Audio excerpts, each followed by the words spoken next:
Welcome, everyone. This is Alejandro Garcia-Amaya. I am the founder of the Techstars Alumni Group. And this web series, it gives us an opportunity to host unicorn founders and to cover lessons learned and best practices. And I want to just quick reminder, I want to ask you all to please keep your video on, mute on, update your screen so it says your first name and name of company.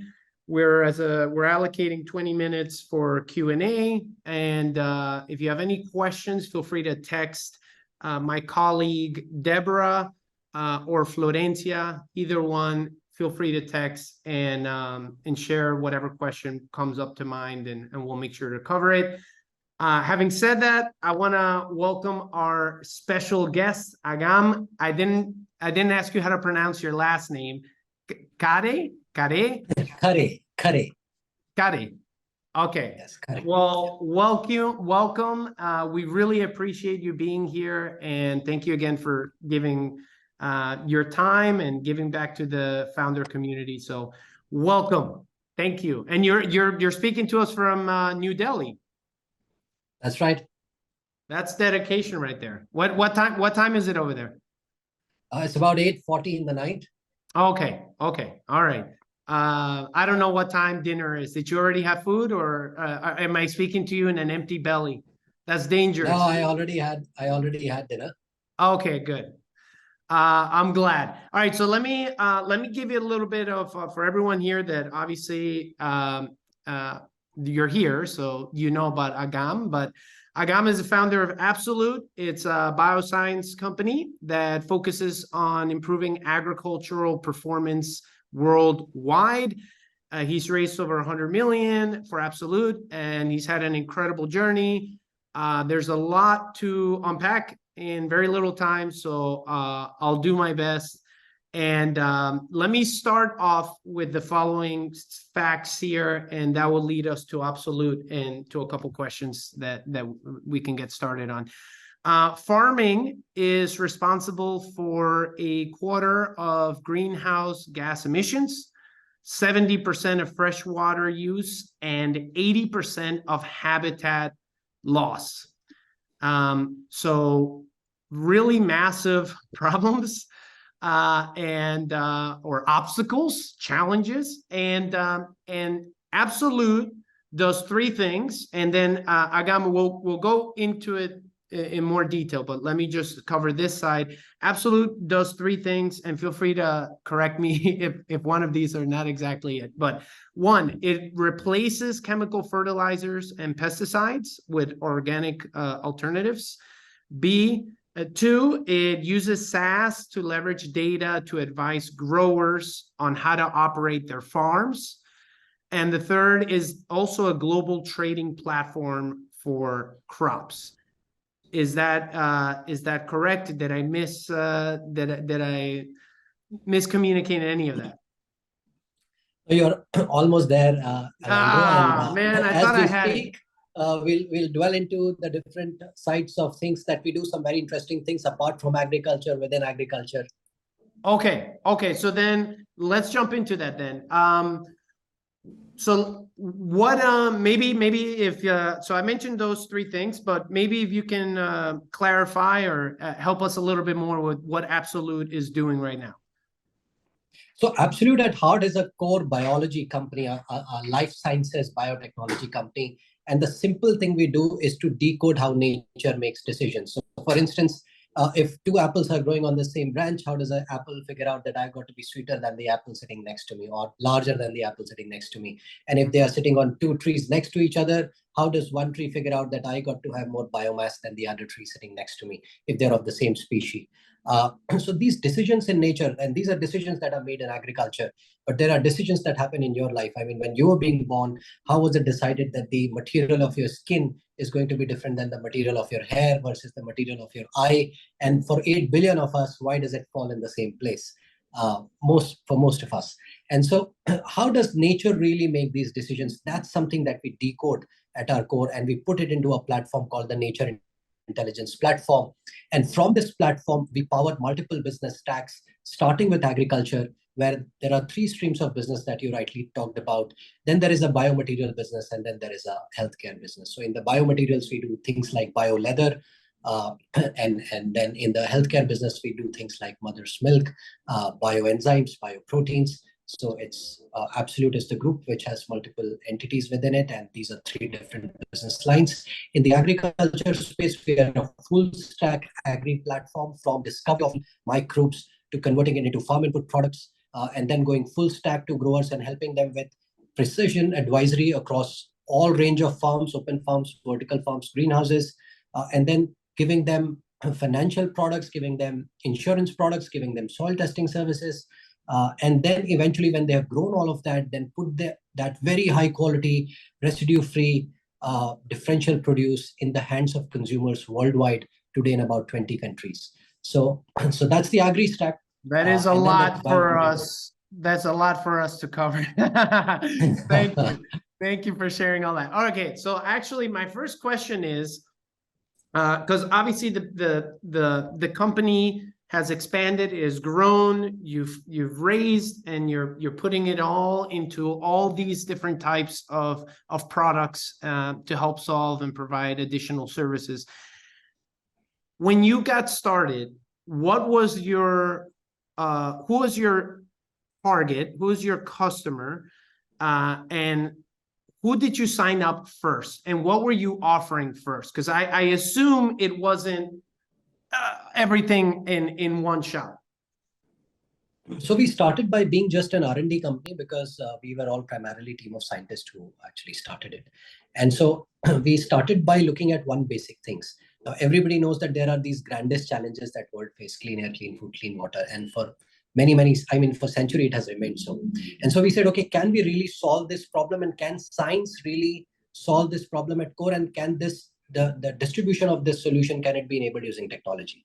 And if that can happen, then we will think about going to customers. So for the first 5-6 years, we just stayed an R&D company, quietly kept doing the R&D work that we were doing. And when we arrived somewhere, then we went and said, okay, where do we do a first pilot? Where do we check the product market fit? So we felt that the business use cases could be built across 5 or 6 different domains. We could do direct to home supplies, online supplies. We could do global trade of these commodities that we are growing.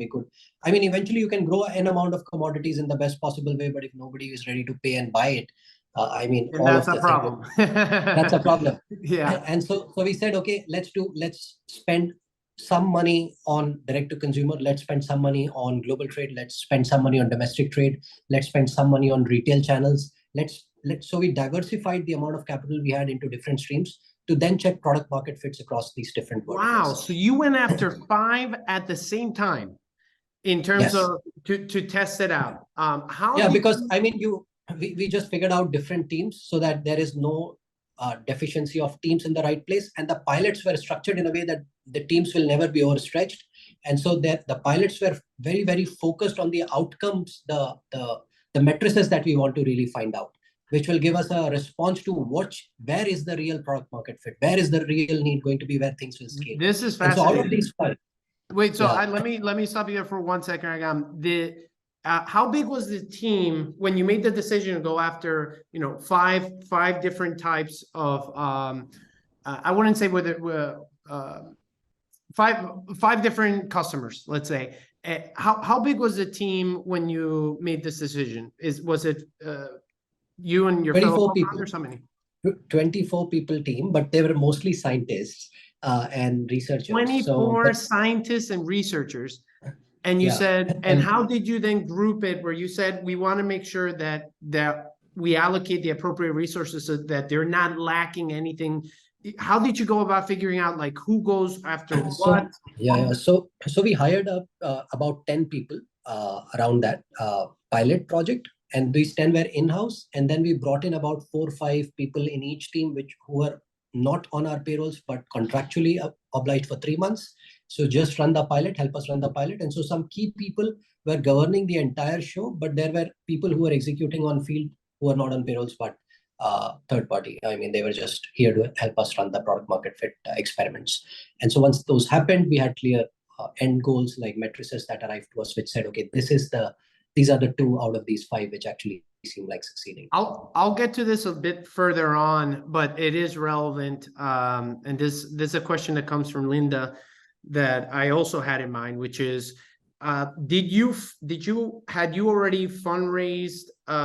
Did you already have capital to deploy in order to have this team and across this many years when you got started, or was it your own capital from the previous ventures? Because I know you've had previous ventures before this that have been really successful as well. So of course there was capital that I fused in from my previous exit, from the previous business, but largely we were very, very lean. So we said from day 0 that every single entity or domain within the company has to be a profit center. So we ensured that even if there were scientists, they were going and giving enough lectures or doing enough programs so that we were able to make out the amount that we were spending, because we were very lean. I mean, the company was built that way slowly. And it takes a little while. With capital, you can speed up, but we hadn't raised any capital back in the time. So, Got it. In fact, we raised capital only after we had scaled substantially, and never before that. So you had traction. Okay, got it. All right, and we'll get to that. How did you, when you targeted those 5 different customers, were there certain metrics? How did you? This is a really hard solution for many founders, which is, you might be getting signals from one side, you're getting signals from the other. You don't know which one actually is the right one. How did you know who to target first within those 5? So I mean, when you're running the business, you know your personality, your behavior, and then you create business own personality. And so I knew very clearly that our core competency, and businesses must always be built around core competency, never around adjacent competencies. So we knew that our core competency was building great science, building great technology, and building great products. It was never supply chain. So we never wanted, one of the key matrices that we track, therefore, operationally less intensive. And anything around supply chain is not our core competency. So we will build the product market fit. We will follow the model where there is more to do with our core competency and less to do with adjacencies that we will have to build. So with those things in mind very clear, when we went out, we saw that direct-to-home model was very, very operationally intensive and was more a supply chain business than anything to do with our core competency, which was building great product and great science. And so we said, okay, let's do things and let's go to customers and then people, and let's build a model where our core competencies will get leveraged at best. And so with who that, did you go after? So you will see that after that pilot, we then eventually decided that the only place where, and one of the matrices, again, to your last question, was that the business must fundamentally make good PAT margins in a span of time. And so we said, okay, 11 months, we got to arrive at good PAT margins. How do we do that? I'm sorry, I got cut off. At good margins, you said? Profit after tax. So the term is PAT. So good profit margins, net profit margins. So we said, okay, any model which is less intensive, enables us to make sort of better margins and has a high market sort of to approach, has a good TAM to approach. Those are some of the things that we will look at. Should be large market.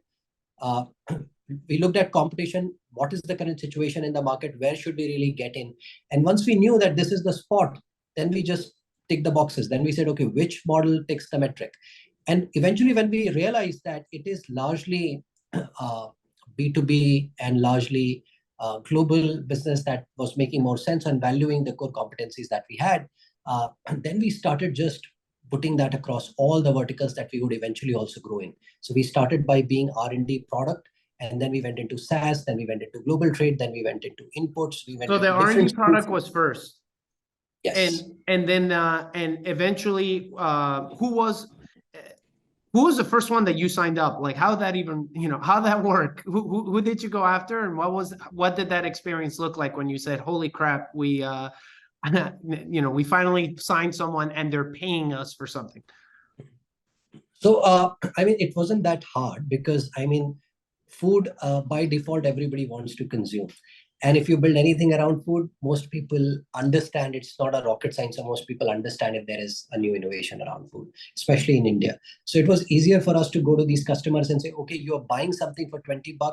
Let's try and replace this with something that is exponentially better than this, which is, for instance, you're consuming produce, which is all chemical pesticide laden. And so let's replace that with a produce that has zero of this poison, which is far more nutritional in the terms of nutritional value, far better in terms of taste, is grown residue free. And how about that coming at the same price point or a little sort of roundabout price point which you're paying today? And then we saw that consumers are willing to make a shift. And so one thing that I learned from Seth Godin was that never change the worldview of people and consumers if you're going to them. By remaining within their worldview, try to give them the luxury that they really want. But you were targeting farmers, right? The farmers were the ones that, when you're talking about replacing what the products that they were using with those pesticides and all that, replacing it with your product, while keeping in mind that at the end goal there, you're thinking about what their perspective is in terms of cost, but then also in terms of who their customers are. And if their customers would enjoy their produce, which is tastier, healthier. So it was almost like you were telling them what, in essence, almost like what their marketing should already look like to their consumers. Yeah, so we were sort of full stack. So when we went to work with a grower, we were the ones doing the entire cultivation practice using our science. And then we were the ones which will eventually pull up that produce and sell to the eventual buyers. And so when the model was piloted, we started by enabling growing and then selling these commodities that will grow. And so on both sides, our teams ensured that we were actually able to work out the unique propositions for buyers to be able to to be able to figure out what's the value there. So not only selling it to a farmer, but helping them sell it to their consumer. That's the only way you could win this game. There was no other way. We had looked at over 300 companies worldwide and looked at why they were failing. Where was the lag? And so, I mean, there are 3 questions that I tell everybody to ask before you enter a business. I mean, who are you up against? Not to know that who you are up against, but because when you do that exercise, you figure out what are the various models at play in the world. Why have some of them succeeded and why are some of them failing? And in what certain geographies, with what certain economic levers are certain models succeeding? What are the levers to them succeeding? And so the first question everybody should ask is, who are we up against? And that prepares you for the battleground. The second question is, what to play? What is the real business that you want to get in? What's your core competency? How do you stay true for a long period of time to your core competency and not get distracted by a number of things that may arrive? Because that's where the key business will become. And the third question to ask is how to win. And so then look at how do you really go about and then win that game. And so if you have those 3 questions clearly answered, most of your problems as an entrepreneur are sorted. Agam, that's really, really helpful. In terms of pricing, did you from the get-go go with the same pricing strategy that you had in mind, or did you have to pivot? Did you have to play around with pricing and figure out what actually stuck and what worked? So this is my belief about business. Pricing is decided by consumers. You know from the pulse of market what is the market willing to pay, right? And you also fix your profit margins in business because you're a business and you want to make margins. And so then the only way is the cost at which you will produce it. And then you use science and technology to drive around that cogs and see how you can better it so that you get your margins. The consumer is still paying the price that he wants to pay. The moment you actually step that price up from what consumer is willing to pay, the moment you are not respecting consumer enough and you're not hearing the pulse of consumer enough. And so therefore, that decision is always market's decision. What is the market really willing to pay? Now, in some cases, we saw that you can take that delta of what is market ready to pay to plus 20%, plus 30%, but it'll never be 2x or may never be 3x. Right? So you have to be very sure where you are playing in the market. Right? And so that is how we actually figured it out. That don't change the worldview of people. Just keep it there when you're launching. And even if you want to then raise the price of your product, you can always come about with a high performance brand within the same sort of company. And then you can increase the price later on. Some brands intrinsically have a different thought process and they might think that we could go with the higher price range where, I mean, again, you've got to have your goals very clear. For me, the goal was to reach more people and for them to test out my product in the first year itself so that in the second year we could scale massively.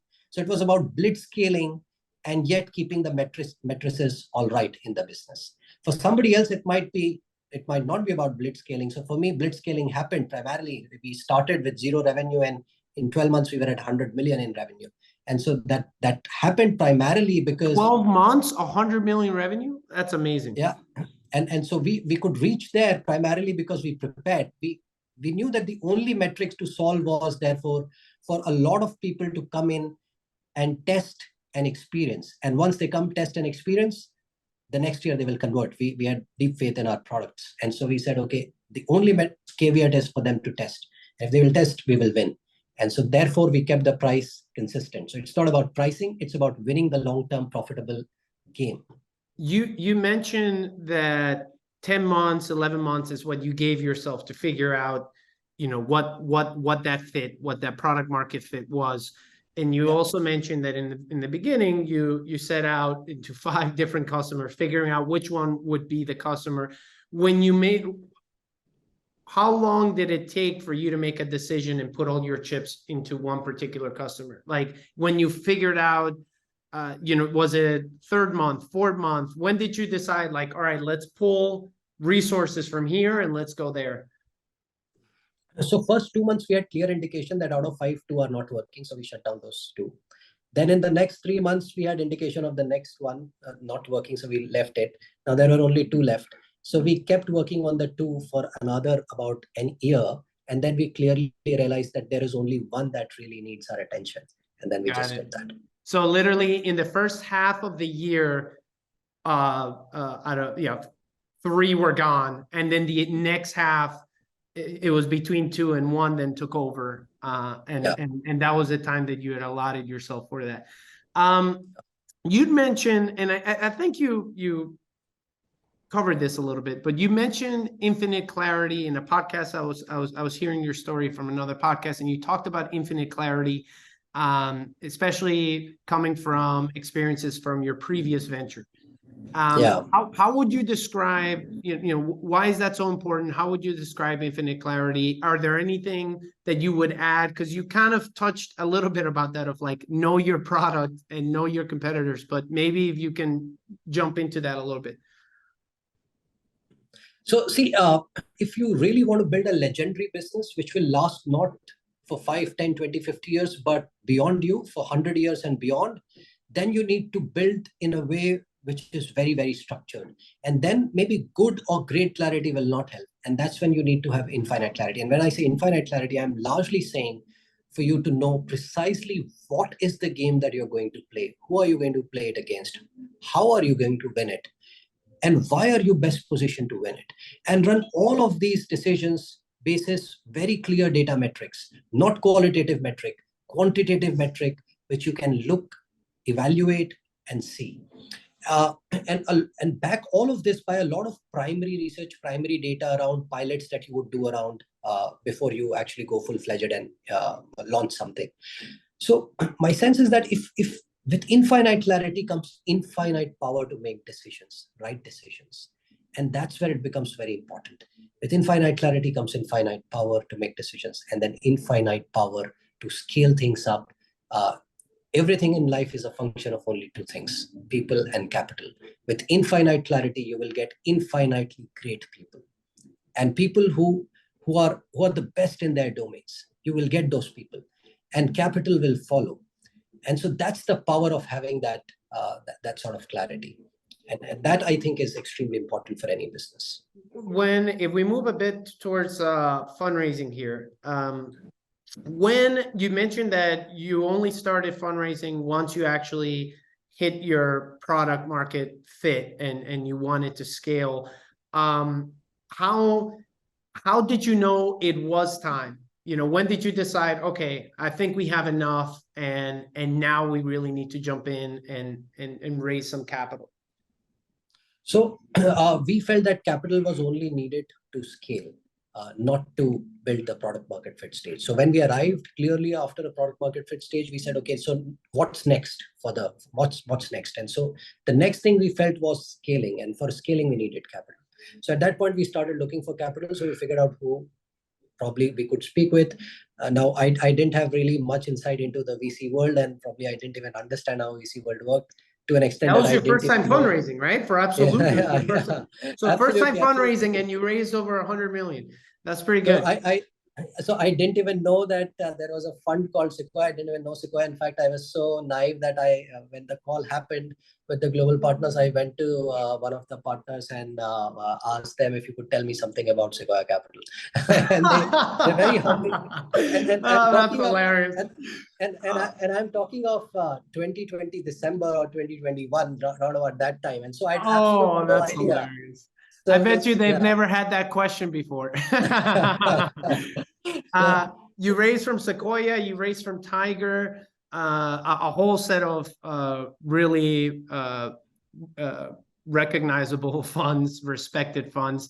So that's a fast learning curve, right? So what do you believe was helpful for you when you raised, and what's some advice that you have for others to not commit maybe some of the mistakes that you committed?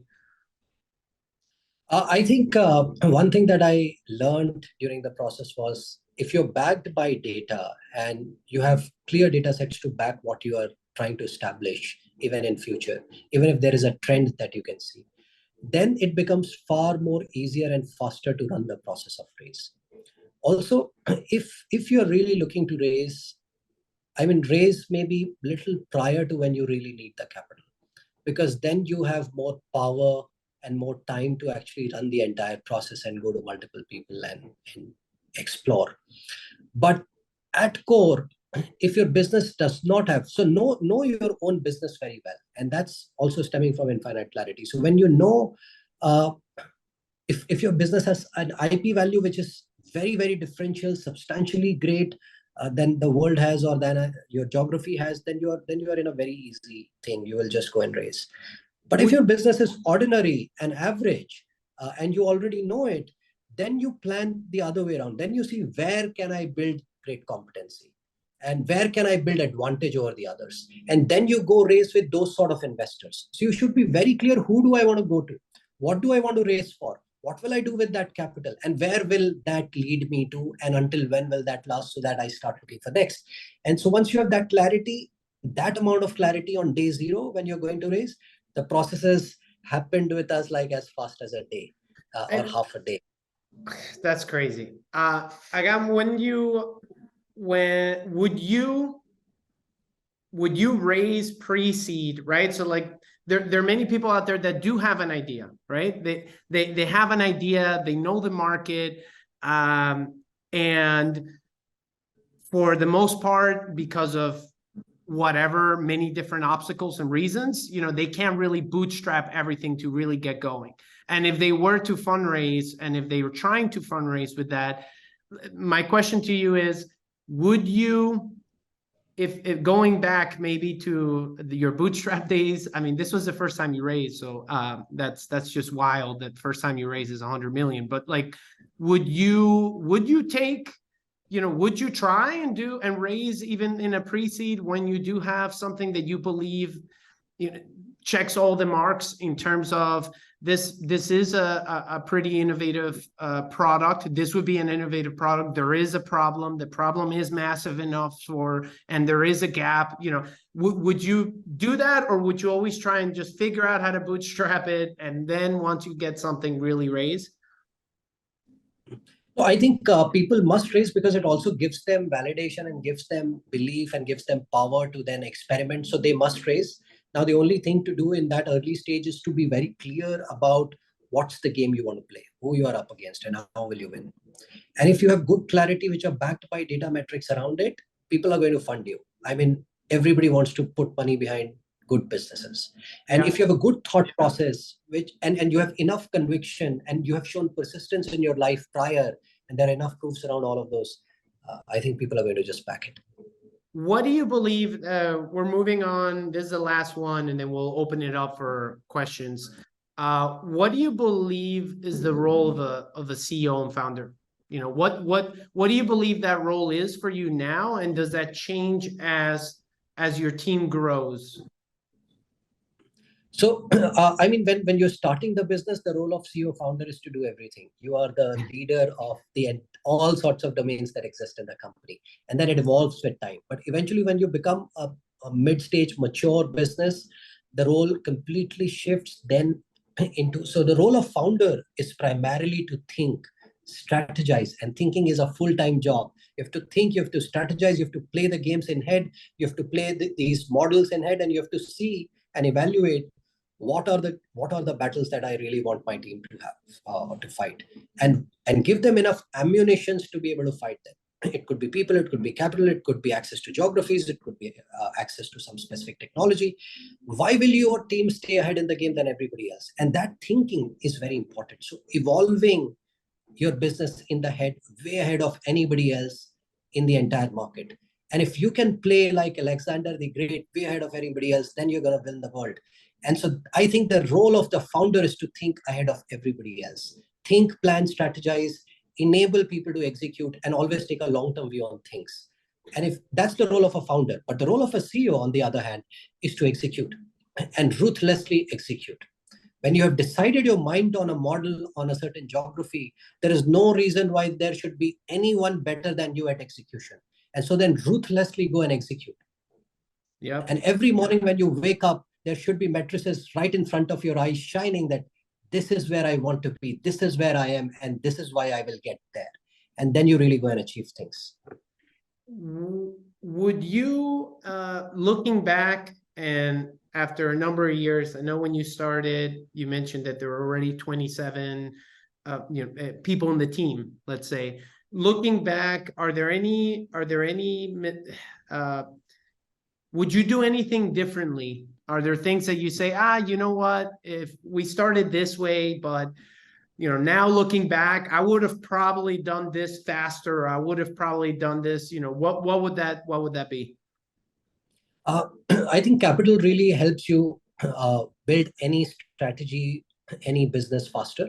So my advice is that if you have thought through a business model, if you have some validation, some experimentation that you have done, maybe even back of the envelope exercises, and it feels to you like this is something that will work, go and experiment out in the market and raise capital for it. Maybe small capital, non-dilutive capital is available, dilutive is available. Raise small capital, go test yourself out.